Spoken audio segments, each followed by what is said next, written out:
Well, welcome on this Friday. Yeah, this Friday again. Welcome to our show. And it's a quiet day in the White House today, but a busy and newsy day outside. Tell us, where is President Biden today? President Biden is on a 3-day tour to Ireland, and it's almost it's a homecoming for him and his family. And of course, we've even heard from people here at the White House just before we aired about, wait, what is he doing over in Ireland? There's so much chaos going on here at home, such as the leaks, the documents, where it continues to get worse and worse, where it turns out that not only did this leak happen just a few weeks ago, but these leaks have been happening since December. So where has been the Pentagon during all this? Why wasn't this detected earlier? Before we go to the leaks, we should know that this is a country of immigrants, and President Biden is proud of his roots. And so is Vice President Kamala Harris, her Indian heritage, African American heritage, right. And everyone is proud in this country of their roots back home because it's a country of immigrants. President Kennedy, when he went to Ireland, said those were the 4 best days of his life.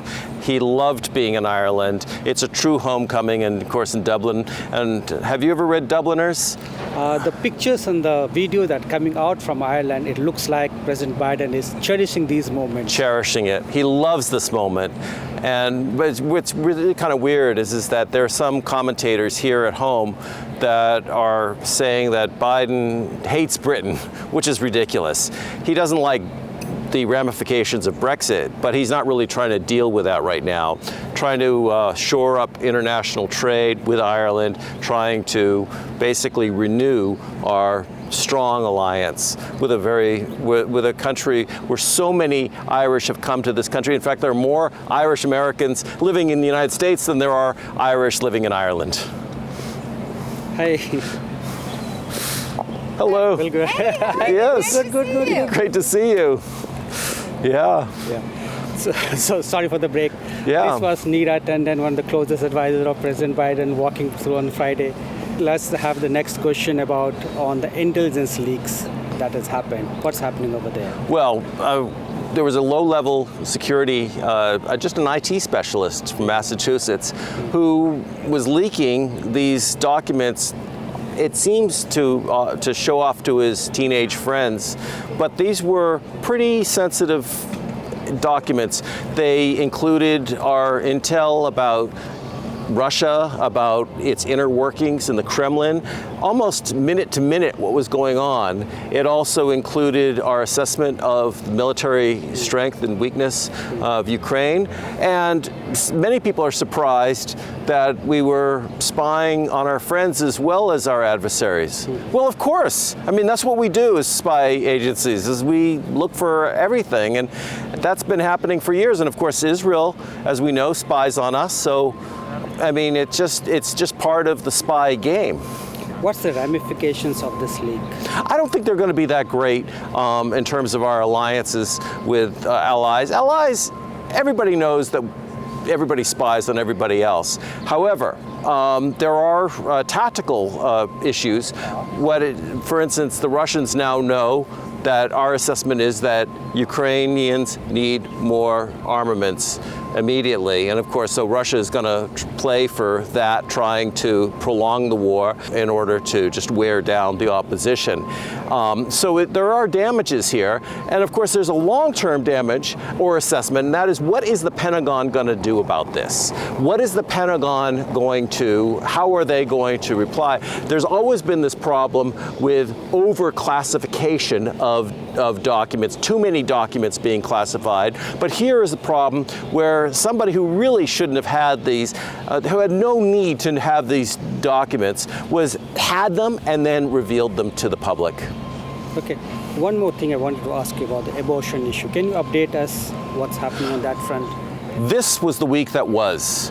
In the abortion issue, we thought that this thing couldn't get worse for Republicans, and yet it continues to get worse and worse. They're kind of like the dog that ran after a car named Roe, and they caught it. And they don't know what to do with this, because they were messaging to their base for years, oh yes, I'm against abortion, oh yes, I'm against abortion. The problem is that the overwhelming majority of Americans are against laws that prohibit abortion.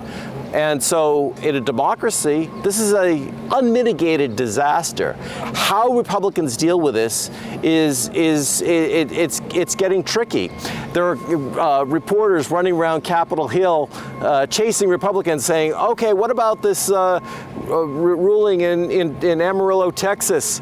How do you feel about that? And the Republicans just scurry away, they don't answer it. Only 60 House Republicans and 11 of senators submitted an amicus brief supporting this ruling in Texas, whereas 240 Democrats, almost all the Democrats in the House, submitted an amicus brief opposing this. So just those numbers alone tell you that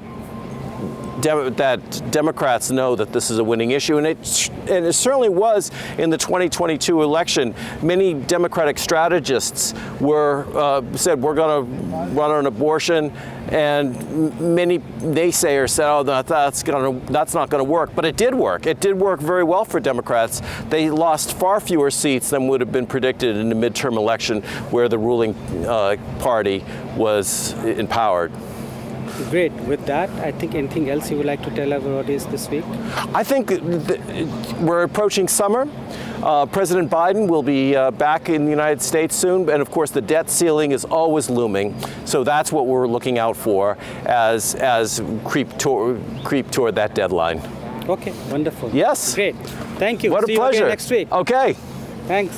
Thank you. Just keep watching us. That's and press the bell icon. Don't forget. Right down there. Press the bell icon, and then look over here for the video that YouTube says that you should be looking at, and then look over here at the video, our latest Friday roundup. With that, thank you. Goodbye. Okay. Have a nice Goodbye. weekend. You bet.